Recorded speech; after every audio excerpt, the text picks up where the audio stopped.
In today's video, I'm going to teach you how to replace a battery in a smoke detector because you may have questions. I get asked to do this a lot as a realtor, so might as well make a video for everyone. That way you can do it yourself. You just get up here, find it. This one has a little release on the side.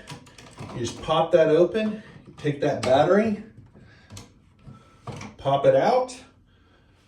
Pay attention to which way the plus and the minus are.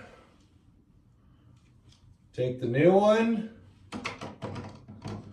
slide it in, close it up, and then you're going to test it. You're going to hold down this button for a couple seconds, okay?